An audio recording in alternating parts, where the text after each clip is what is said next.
Chers compatriotes, amis téléspectateurs, bienvenue dans cette émission Les Guinéens de l'étranger. Cette émission a pour but de vous présenter des Guinéens en particulier, mais aussi des Africains en général qui font bouger les choses. Aujourd'hui, chose exceptionnelle, nous allons parler sur la CAN. Et encore, nous allons parler sur la Guinée qui est qualifiée au huitième de finale de cette phase de finale de la CAN. Sur ce plateau, comme invité, mon ami, mon expert de tous les temps, François Zaoro, qui va essayer de répondre à nos questions. Et bonsoir mon frère. Bonsoir mon frère Difani. Vous allez bien? Ouais, ça va, alhamdoulilah. Je suis d'abord très ravi de vous voir sur ce plateau. Très heureux, vu que notre première partie de cette émission a vraiment eu de l'ampleur. Il y a eu beaucoup de retours sur là-dessus. Et d'autres même me demandent qui est mon expert dans ce métier, qui fait des pronostics qui viennent encore. Vous avez dit que ces matchs pour la Guinée peuvent être très difficiles. Et ça a été comme ça. Ouais, ça se voit déjà parce que avant le début de la CAN, on savait que le Cameroun déjà était venu comme favori. Le Sénégal, la même chose, un grand favori, et qui ont vraiment montré dans la CAN. Tu vois, donc c'était vraiment difficile pour la Guinée. Et la Guinée et la Gambie qu'on ne devait pas aussi négliger, qui s'est vraiment pas retrouvée dans la CAN, pas très bien, mais qu'on ne devait pas négliger aussi. Donc ça n'a vraiment pas été facile pour la Guinée, qui se sont retrouvés en 3e position et qui ont été repêchés. Tu vois, donc c'était des matchs vraiment difficiles. Oui, des matchs très difficiles. Qu'est-ce que vous pouvez nous dire ici sur la performance de la Guinée face au Cameroun, par exemple? Je pense que les Guinéens, ils sont bien défendus avec de plus 11 contre 10. Ouais, le match, ça a été vraiment un match vraiment un peu difficile pour les Guinéens parce qu'ils ont eu un carton rouge à la première mi-temps déjà, tu vois, donc commencer à la première mi-temps jusqu'à la fin du match, ils étaient là, ils souffraient, et heureusement ils ont eu à marquer un but, et le Cameroun a égalisé aussi en deuxième mi-temps. Et je sais que c'était vraiment pas facile pour eux. Et le Cameroun aussi, ils ont bien joué, mais il n'y avait pas vraiment cette envie, vraiment, cette vivacité là-bas de gagner vraiment ce match. Sinon, à 10 contre 11, on sait que c'est pas du tout facile. Mais s'il y avait vraiment la pression sur la Guinée, je pense que ça pouvait envoyer quelque chose. Et en parlant de ça, par exemple, le Cameroun qu'on voyait vraiment favori, c'est pas vraiment l'équipe là qu'on a vu. Ils sont pas mal, ils sont bien, c'est des bons joueurs, les jeunes, mais il y a vraiment cette motivation qui manque à l'équipe camerounaise. Ok. Cette motivation qui manque à l'équipe camerounaise, mais entre-temps, on a la Guinée qui a battu la Gambie très difficilement, je peux dire. Ouais, ça n'a pas été facile aussi parce que les Gambiens ne voulaient pas se laisser faire. Et bon, le match, c'était pas du tout facile. Les Guinéens, ils ont pu avoir en deuxième mi-temps aussi un but de Adjibou qui les a permis d'avoir les 3 points. Donc, je salue ça. Et le match était vraiment de telle sorte que les Gambiens aussi voulaient soit un point ou bien un petit 3 points. Comme je l'avais si bien dit au début, notre première partie, que la Gambie, ce n'est pas une équipe à minimiser. Donc, malgré ils sont partis avec 0 point, mais ils sont bien battus aussi. Ils sont bien battus, vraiment battus. Parce que ça s'est vu même contre le Cameroun, le 3e match. Le Cameroun, c'était une grande équipe, une grande nation. Raison pour laquelle ils ont montré leur force. Ils ont montré vraiment qu'ils étaient des lions indomptables. Ouais, ils ont montré cela. Sinon, la Gambie voulait vraiment leur créer quelque chose. La Gambie voulait créer aussi une surprise. Mais ils ont vraiment su gérer. Ils ont remporté le match. Ils ont remporté le match, mais on a entre-temps un autre match contre le Sénégal, là où ils ont perdu. Ils avaient bien défendu, ils se sont bien défendus, mais finalement, ils ont perdu le match. Comment vous pouvez expliquer ce match-là? Bon, d'abord, en parlant du Sénégal, nous avons tous vu que le Sénégal est sorti du groupe avec 9 points. Ils ont eu à battre la Gambie, la Guinée, le Cameroun, parce que le Sénégal, déjà, ils ont des bons joueurs, et deuxièmement, la motivation est là. et les enfants, ils se connaissent. Ça fait 2-3 CAN, ils sont ensemble, tous les jeunes là. Il y a seulement quelques joueurs qui sont venus rentrer, mais il y a eu beaucoup là-bas qui ont joué ensemble, donc ils se connaissent déjà. Donc il y a déjà cette complicité qui est entre eux. Et voilà, quoi, c'est ce qui fait la force du Sénégal. Et déjà, les joueurs aussi qui sont là, ils sont bien, ils sont motivés, ils ont l'envie de gagner, tu vois. Donc, c'était vraiment un choc, Sénégal-Cameroun. Moi, je m'attendais à un match nul, mais les Sénégalais, ils ont géré le match et ils ont pu battre les Camerounais. Et les Camerounais, ils n'ont pas été vraiment dans ce match. Je ne sais pas si c'était les joueurs qu'ils ont mis là-bas, qui n'étaient vraiment pas là ou quoi, mais les Sénégalais, ils ont vraiment dominé et ils ont pu remporter le match. Oui, comme vous le savez, nous sommes toujours dans cette émission, les Guinéens de l'étranger, avec notre confrère, notre expert à la matière, François, qui continue de répondre à quelques questions que nous avons ici concoctées. Entre-temps, on a la Guinée qui s'est en sortie pour se qualifier dans cette 8e de finale. Selon vous, est-ce que nous avons une équipe? Bon, nous avons des joueurs. Nous avons aussi une équipe, mais pas... Parce qu'il y a plus de 11 joueurs, c'est 11 qui commencent, mais il y a d'autres sur le banc. Donc, ça dépendra de l'entraîneur, parce que ce que je vois vraiment au niveau des joueurs... L'entraîneur, le premier match contre, par exemple, le Cameroun, j'ai vraiment apprécié. Ils ont vraiment commencé à jouer, très bien joué. Le match aussi contre la Gambie, c'était pas mal aussi. Ils ont bien joué. J'apprécie vraiment le défenseur qui est là, le Diakabi. C'est un bon joueur, un très bon joueur, qui est là, qui se donne vraiment, qui a vraiment l'envie de jouer, de gagner. Tu vois. Et contre le Sénégal, ils ont commencé aussi à bien jouer et tout ça. Il y a eu d'autres changements. Il y a les Naby Keita qui étaient là, les Amadou Diawara. La défense aussi, Aïché Tianier, presque les 11, presque. C'était 2-3 joueurs seulement qui étaient là. Sinon, tous les autres ont été changés. Et eux aussi, ils ont montré ce qu'ils pouvaient. Mais le Sénégal a été plus fort que nous. Donc, je pense que l'entraîneur doit vraiment remédier, il doit vraiment voir ça. Parce qu'en 8e de finale, surtout contre la Guinée équatoriale, qui vient, c'est pas une petite équipe. C'est là-bas se trouve le meilleur buteur d'abord de la CAN. Leur attaquant, c'est le meilleur buteur de la CAN. Donc, ils ont marqué beaucoup de buts. Et c'est l'équipe qui a marqué beaucoup plus de buts dans la CAN par rapport à toutes les équipes. Et ils ont eu à battre la Côte d'Ivoire 4-0. C'est eux qui ont mis la Côte d'Ivoire dans les difficultés dans la CAN. Donc, c'est pas une petite équipe. On doit vraiment être prêt, on doit être vraiment motivé et on doit vraiment se préparer pour ce match. On doit être prêt, on doit être motivé et on doit se préparer pour ce match. Vu que la Guinée équatoriale n'est pas n'importe quelle équipe. Mais selon vous, est-ce que la Guinée peut s'en sortir? Est-ce que la Guinée peut sortir victorieux dans ce match avec cette équipe équatoriale que vous venez de dire qui a au moins... les talents qu'il faut pour remporter, pour nous battre, je veux dire. Oui, je peux dire que la Guinée pourrait se qualifier. Tout dépendra des joueurs qui seront là, de leur motivation, parce que le football actuellement, c'est pas sur le papier, c'est sur le terrain. Nous avons tous vu la CAN nous a montré, la CAN là, il y a eu beaucoup de surprises, tu vois, donc c'est pour cela on doit vraiment être là, être motivé et jouer, se donner à fond. Et c'est en fonction de ça, vraiment, vous allez être récompensé. Donc, la Guinée, vraiment, s'il veut être vraiment se qualifier, il doit vraiment se donner à fond. Et parce qu'ils ils ont aussi des bons joueurs. Les Guinéens, ils ont des bons joueurs. Les enfants, ils jouent bien, comme les Équato-Guinéens aussi, ils sont bien. Donc, c'est pas un petit match. Ça va vraiment se jouer. Donc, ça restera à voir maintenant la motivation de l'un contre l'autre. C'est ce qui va faire qu'on va sortir victorieux. On va sortir victorieux. Je pense que le 11, ce sera la Guinée et je le souhaite très bien que la Guinée bat la Guinée équatoriale avec un score, même si c'est 1-0, ça nous va, hein, je pense. Bah ouais, même 1-0, ça va, parce qu'avec ça seulement, vous êtes qualifié et puis ça va, quoi.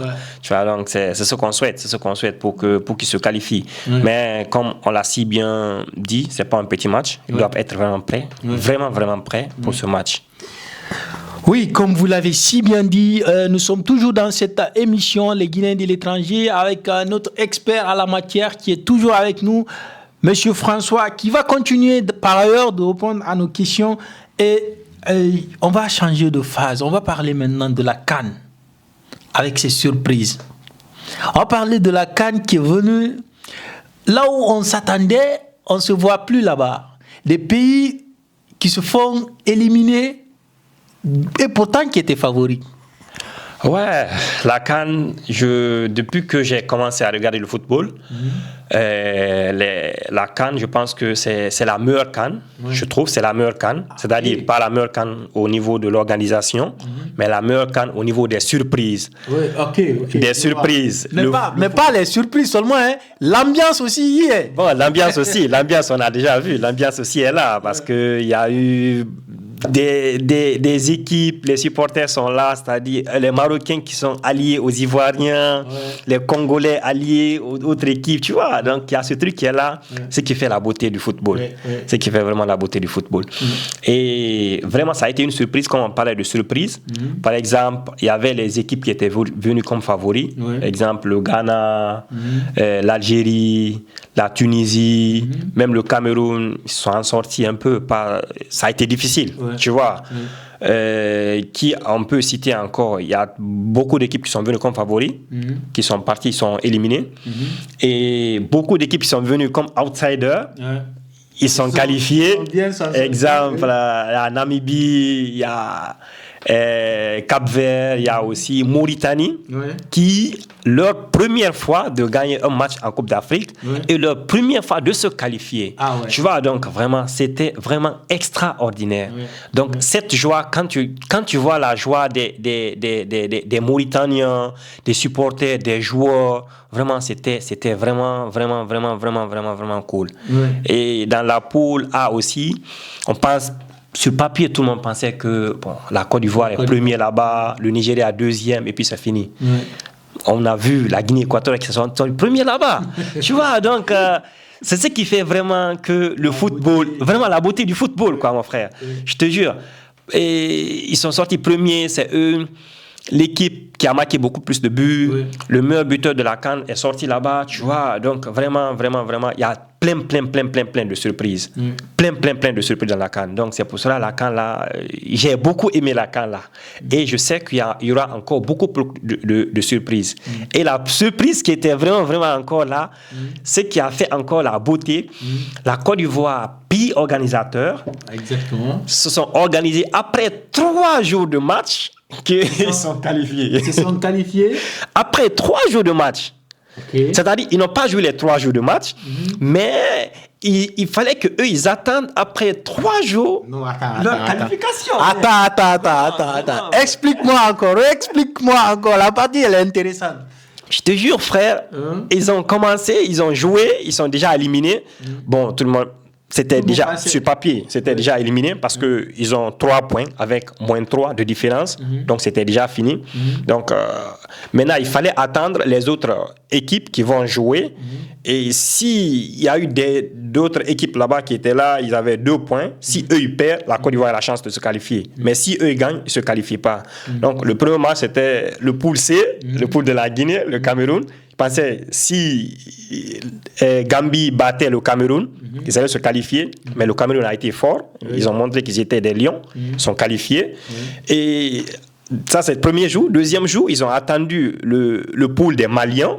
Si là-bas aussi, il y avait perdants, mais les Maliens, ils ont fait match nul. Les Tunisiens sont repartis, donc les Maliens se sont qualifiés. Et troisième jour, ils ont attendu maintenant les Marocains. C'était leur dernier espoir, et c'est les Marocains qui ont gagné. Les Ivoiriens sont qualifiés. Donc, ça veut dire que les Marocains ont sauvé les Ivoiriens. Toujours dans cette émission, les Guinéens de l'étranger, avec mon confrère, mon expert à la matière, qui va continuer de répondre à nos questions. Qu'est-ce que vous pouvez nous dire en termes d'ambiance? En termes d'ambiance, on connaît tous les Ivoiriens qui sont réellement dans l'ambiance. Qu'est-ce que vous pouvez nous dire de l'ambiance qui règne en Côte d'Ivoire aujourd'hui? Ouais, l'ambiance, ça y est, vraiment, ça se voyait avec les images qui étaient là, les supporters qui étaient là, qui supportaient les équipes, qui étaient motivés. Il y a eu même, j'ai même vu une vidéo d'un supporter ghanéen qui était là, qui dansait, qui a été viral. Il y a eu des personnes qui ont demandé des gens sur la route et tout ça. Donc, il y avait vraiment de l'ambiance dans les stades, en dehors des stades. Les gens aussi chez eux, devant leur télé. C'était vraiment, vraiment, vraiment joli à voir. C'était vraiment joli à voir. Et nous sommes toujours dans cette émission, les Guinéens de l'étranger. Et je vais vous demander, qu'est-ce que vous pouvez nous dire en termes d'évolution des arbitres? Parce qu'on sait déjà qu'à la langue, on avait des arbitres africains qui commettaient beaucoup de fautes. Vous, en tant qu'arbitre ici en Allemagne, qu'est-ce que vous pouvez dire en termes d'évolution aujourd'hui des arbitres africains? Bon, depuis le début d'abord jusqu'à maintenant, parce que la CAN n'est pas encore finie, jusqu'à maintenant, je trouve que les arbitres, c'est pas mal. Ils sont bien comportés. Il y a eu des petites erreurs dedans, mais ça arrive. L'être humain... Nous ne sommes pas parfaits, donc ça arrive, ça c'est normal. Et Dieu merci, vu l'évolution de la technologie, il y a la VAR qui est là, qui les aide, parce qu'il y a certaines actions qui se passent que lui, il pense, tu peux penser que oui, c'était comme ça ou que c'était pas ça. Tu vois, ils se déplacent, ils s'en vont, ils regardent la VAR, c'est ça, c'est clair maintenant devant eux. Et puis voilà, quoi, tu vois. Un exemple, il y a eu le but, c'était quel match? Il y a eu un but qu'un joueur a marqué avec sa main. Oui. Voilà. C'était contre le Cameroun. Gambie-Cameroun, exactement. Le troisième but des Gambiens, exactement. Le troisième des Gambiens. Le joueur avait marqué avec sa main. Donc, s'il n'y avait pas la VAR, l'arbitre avait déjà accordé et ça allait être là-bas. Et les Camerounais allaient se disqualifier. Exactement. Ça allait être polémique. Mais vu qu'il y avait la VAR, il est parti, il a regardé la VAR et puis il a vu que le joueur a marqué avec sa main. Donc, il a retiré encore. Et ce qui a permis que les Camerounais sont qualifiés aussi. Ouais, nous sommes toujours dans cette émission, les Guinéens de l'étranger, avec mon confrère, mon expert à la matière, qui va continuer de répondre à nos questions. Entre-temps, les équipes qualifiées, toutes ces équipes qui se sont qualifiées en huitième de finale, pour vous d'abord, quelle est l'équipe qui peut remporter cette CAN? Bon, la CAN déjà commence avec les surprises. Donc, on doit tous s'attendre aux surprises. Tu vois, parce que personne ne s'attendait que la Namibie, Cap-Vert, Mauritanie allaient se retrouver en huitième de finale. Donc, ils sont là aujourd'hui. On doit s'attendre à son... Peut-être qu'ils peuvent se retrouver encore en quart de finale, voire en demi-finale.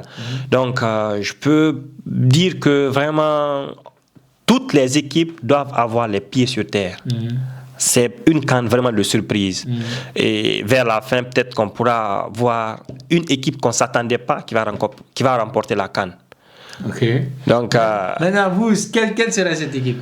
Bon, je ne peux pas vraiment me déterminer là-dessus parce qu'il y aura des surprises quand même. Il y aura une surprise. L'équipe dont on ne s'attend pas, on va voir que c'est l'équipe-là qui a remporté la CAN. Mon expert, il est toujours méfiant. Mais moi, je vous dis, je vous garantis et je vous promets que la Guinée va remporter cette CAN. Notre première CAN, nous allons la remporter en Côte d'Ivoire, Inch'Allah. Chers compatriotes, amis téléspectateurs, nous sommes toujours dans cette émission, les Guinéens de l'étranger, avec mon expert, mon confrère François. Et nous tendons vers la fin de cette émission et nous allons faire la pronostic de ces matchs de huitième de finale. Vous allez essayer de nous dire quelles sont les équipes qui vont passer cette huitième de finale. Entre-temps, avant de commencer, on doit commencer évidemment sur la Guinée. La Guinée qui joue contre la Guinée équatoriale. Deux Guinées se rencontrent. Quel est votre pronostic? Bon, il y a deux Guinées qui se rencontrent là-bas. La Guinée équatoriale déjà était venue en tant qu'outsider. Et on a vu, ils ont fait une surprise. Ils ont très bien joué, très bien même. Et ils sont qualifiés. Donc, c'est une très bonne équipe. Et la Guinée aussi est là. Ils ont bien joué aussi, très bien aussi, jusqu'à ceux qui sont qualifiés aussi. Donc, ce n'est pas un match facile, c'est un match difficile. Et bon, je vois là-bas un match nul et voir les tirs au but parce que il faut forcément qu'il y ait une Guinée qui doit se qualifier. Donc, voir les tirs au but. Et bon, je sais que ce n'est pas un match facile. Ce n'est vraiment pas un match facile. Bon, tir au but, je pense que ça serait aussi bon pour nous vu qu'on a un bon gardien. Hein. Bah ouais. Bon, tu sais, les tirs au but aussi, c'est la chance. D'après Ronaldo aussi, qui dit que au moment des tirs au but, il n'y a pas de bon gardien. c'est les mauvais tireurs. Tu vois, donc c'est les joueurs qui doivent vraiment se concentrer pendant le tir au but. Tu vois, donc il y a la chance là-bas, mais les joueurs doivent se concentrer aussi, quoi, tu vois. Donc on les souhaite juste bonne chance. Moi, ma pronostic est que la Guinée va battre la Guinée équatoriale avec un score de 1-0.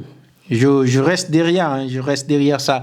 Quel serait votre pronostic entre l'Égypte et la RDC?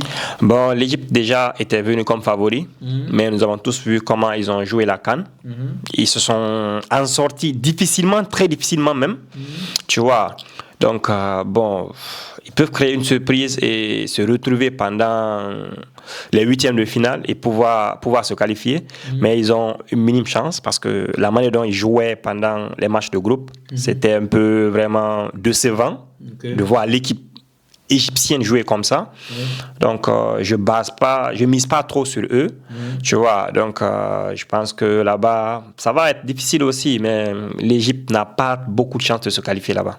Ok, l'Égypte n'a pas beaucoup de chance pour se qualifier et le match entre la Côte d'Ivoire et le Sénégal, je pense que c'est l'un des meilleurs matchs que moi personnellement je veux pas manquer. Ouais, je veux pas manquer ce match. C'est l'un des meilleurs matchs des huitièmes de finale parce que le Sénégal déjà ils sont vraiment en forme, très bien en forme. Ils ont montré ça pendant les matchs de poule.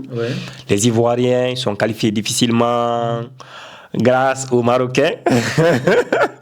Grâce aux Marocains qui sont qualifiés. Mais bon, l'essentiel est d'être qualifiés. Ils sont déjà qualifiés. Donc, sûrement, ils vont être là. Ils vont vraiment montrer qu'ils sont là aussi. La compétition est organisée chez eux. Ils doivent vraiment avancer. Donc, c'est qu'ils vont se donner à fond. Ce n'est pas facile pour les Sénégalais aussi, tout comme les Ivoiriens aussi. Parce que les Sénégalais, ils seront là. Ils veulent partir avec deuxième coupe encore. C'est-à-dire repartir avec la coupe. Donc, ils vont vraiment jouer. Mais je mise beaucoup plus sur le Sénégal que la Côte d'Ivoire parce que ce que les Sénégalais ont montré, c'était vraiment du bon football. Mon expert mise trop sur le Sénégal. Moi, j'aime trop les Ivoiriens, mais je pense aussi qu'il peut avoir raison cette fois-ci. Quel est votre pronostic entre le Mali et le Burkina Faso? Deux pays frères, deux pays amis, deux pays qui se partagent actuellement beaucoup de choses. Ouais, le Mali, ils ont bien commencé, mais à un moment, pendant les matchs de poule, il y a eu leur deuxième match, par exemple. Ils n'ont pas vraiment montré ce qui était là. Parce que contre l'Afrique du Sud, ils ont gagné facilement là-bas. C'était un peu difficile, mais ils ont gagné quand même. Et ils ont bien joué, ils ont montré qu'ils étaient là, ils étaient bien. Mais leur deuxième match, c'était pas trop comme ça. Ils ont accroché un match nul. Même le troisième match, je pense, c'était un match nul aussi. Parce qu'ils sont partis avec 5 points.